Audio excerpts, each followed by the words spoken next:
Hey everybody, Joe pal Brian Hunt. Welcome to another episode of 60 Seconds of Risk. Well, we are middle of the holiday season. We just had Thanksgiving. Now we're getting ready for Christmas and the other holidays.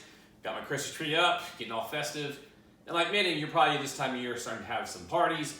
You've got maybe fireplace going on, fire pit outside, doing a lot of cooking. Maybe you got some candles with that nice gingerbread smell going on here just to get festive in the mood, and that's fantastic.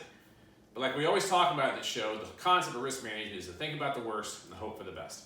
And obviously the worst thing in this situation is say these fires went out of control, caught something else on fire and spread throughout the house and you got yourself a problem.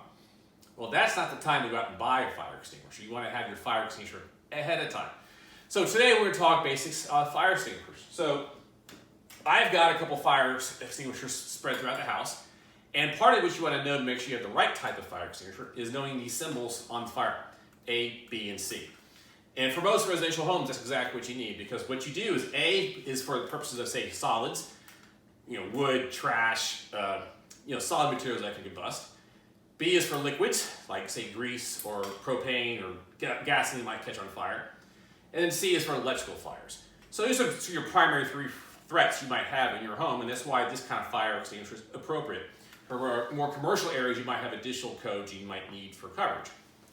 And I have a couple of these fire extinguishers spread throughout the house in certain areas like the kitchen, the garage, the back corner where the bedrooms are. So I think I've got appropriate coverage if something goes wrong. But fire extinguishers are no different than like your batteries in your car or in your phone. They can lose pressure or lose their charge after a while. And so you have to get them, make sure they're fine, or you gotta get them recharged. But how you know that is by looking here at the fire extinguisher and at the dial right here. Now you see a lot of red, but there's a section of green right here if you look at your fire extinguisher, and there's a little bitty sort of indicator in yellow. What you want to see is that indicator right there in the green showing it's got a full charge. I'm looking at mine, I did an inspection about a couple weeks back, and I go, wait, this one actually shows that the pressure has left, has lost some pressure, and it's like not in the red zone now, not in the green. So this could be problematic if I actually had a fire and tried to use this. So I'm going to replace this, and if you have to find yourself fire extinguisher that's lost pressure, you can take this to an authorized dealer that can do this, that's certified to do these type of things for fire protection equipment. Don't try to do it yourself. Or you might find this going cheaper.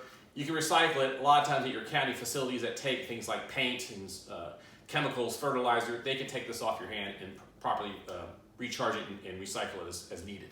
So again, it's the holidays, we're all gonna have fun, but just remember, an ounce of prevention, pound of cure.